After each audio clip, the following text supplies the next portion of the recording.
Hi, I'm your host Vasco Duarte. Welcome to the Scrum Master Toolbox podcast, where we share tips and tricks from Scrum Masters around the world. Every day, we bring you inspiring answers to important questions that all Scrum Masters face day after day.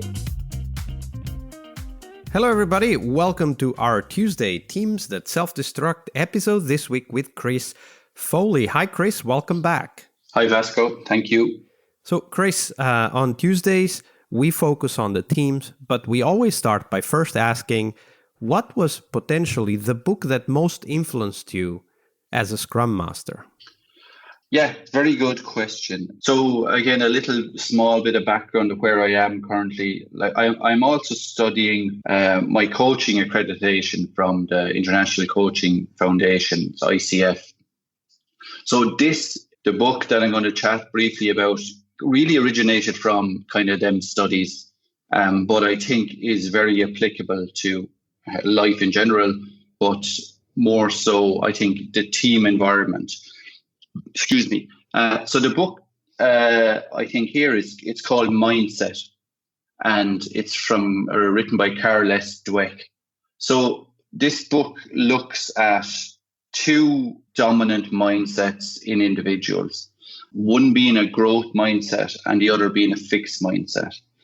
And, you know, as I just briefly go through this, so you kind of need to try to map this across to your team, you know, the Scrum Master and the team. So what mindset are the individuals in the team, you know, so what's the ethos behind the team?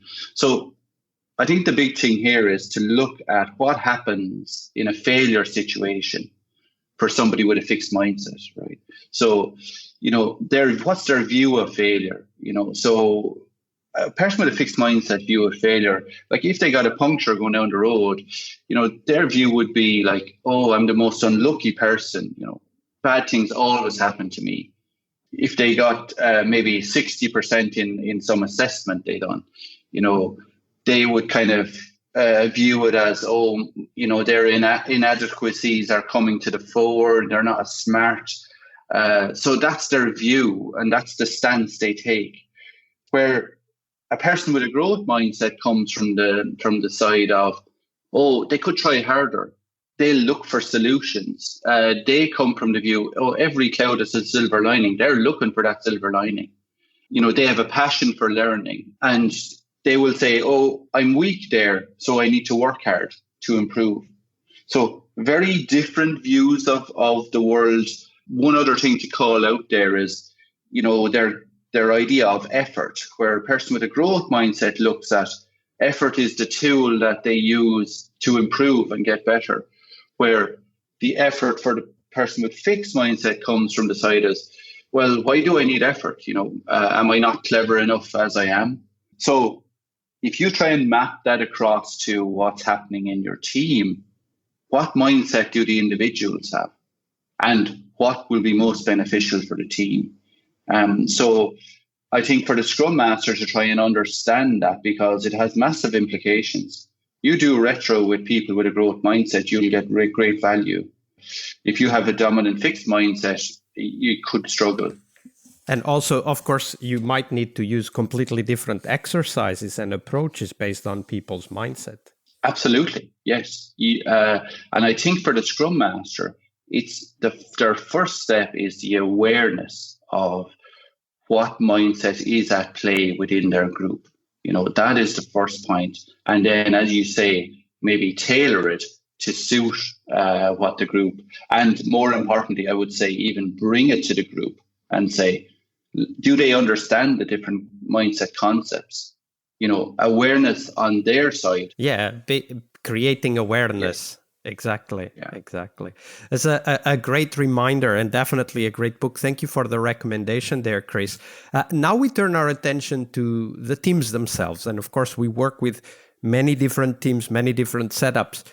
But we are in this episode especially interested in a story of a team that you work with, Chris, that ultimately over time, as these things usually happen, developed this anti-pattern, this behavior that started actually negatively affecting their ability to collaborate, to work, to to be productive. So tell us that story. Tell us a little bit about the context so that we know more or less what kind of team we're talking about. And then walk us through those steps, the incremental growth of that anti-pattern that ultimately led to problems.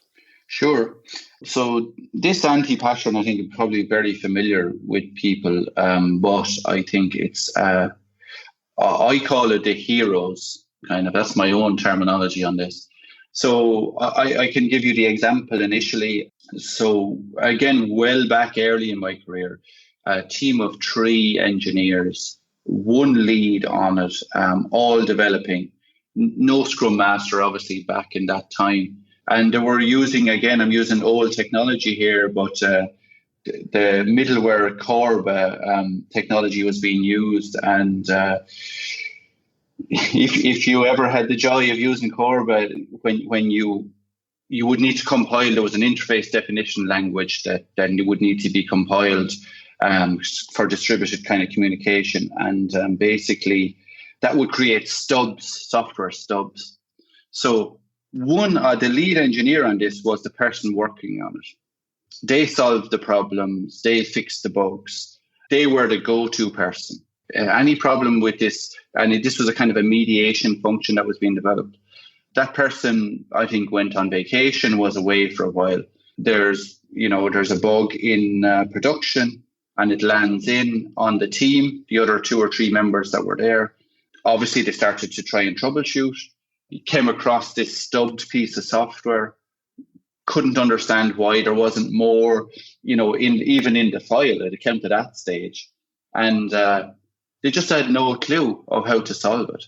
So, what has happened in that situation? The reality is, there was, again, the term I used, there was a hero on the team. Knowledge was not dispersed. There was a one kind of bottleneck here that actually could make the team crumble, which is, if you're looking to try and, develop a good team, like, it should be greater than the sum of its parts. In this scenario, it very much wasn't, right? It was dependent on one part.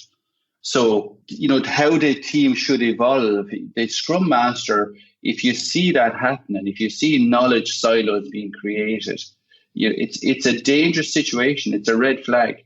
And, you must ensure that there's knowledge sharing, there's resiliency in the group and in the team, that, if somebody goes away, the whole thing doesn't fall apart. And it's a very simple thing, but this doesn't happen just kind of in a week. This happens over time. So I think the Scrum Master being aware of that, seeing it starting to manifest itself, and then, really trying to act and say, look, we have a knowledge silo over here. If this person gets sick or goes on PTO or something, will we be able to handle it? And trying to put things in place then, knowledge sharing, and also giving ownership to other team members to, maybe troubleshoot ideas, even with that strong person there. Again, building the expertise within the group and have group ownership rather than individual ownership. That's absolutely key, I think. Yeah, absolutely. And for me, kind of the biggest takeaway is that we as Scrum Masters need to be vigilant. How is the team developing? How is knowledge shared? How are they reacting to unexpected events every day, every sprint? And from that, kind of try to assess if there's something that we need to bring to a retrospective, if there's a conversation we need to have. Because, Corba was not the reason why the knowledge wasn't being shared. It was just one aspect of how the lack of sharing could lead to problems, right? Exactly. That's exactly it. It's not the underlying technology that you're using. It's not having kind of joint ownership and responsibility and sharing that expertise, and whatever method you want to use to do that. You can use pair programming. You can get them to even spend 30 minutes with the team explaining the intricacies of what they're working on. You get the other team members to troubleshoot the bugs in that area. And there's many different techniques you can use. But again, awareness of this manifesting itself and being out ahead of it don't let it get to a point where it becomes critical. Yeah, absolutely. That's a great reminder, and definitely, especially for teams that are starting their agile journey, that are not or have not been working as a fully cross-functional team for a long time. This is an incredibly important reminder as well. Thank you for that, Chris. You're welcome. Tuesday is Team Day here on the Scrum Master Toolbox podcast. But tomorrow we talk about something that goes beyond the work we do with the teams. We will talk about how to lead change and what our guests have learned from leading and participating in change programs during their career. See you tomorrow. We really hope you liked our show. And if you did, why not rate this podcast on Stitcher or iTunes? Share this podcast and let other Scrum Masters know about this valuable resource for their work. Remember that sharing is caring.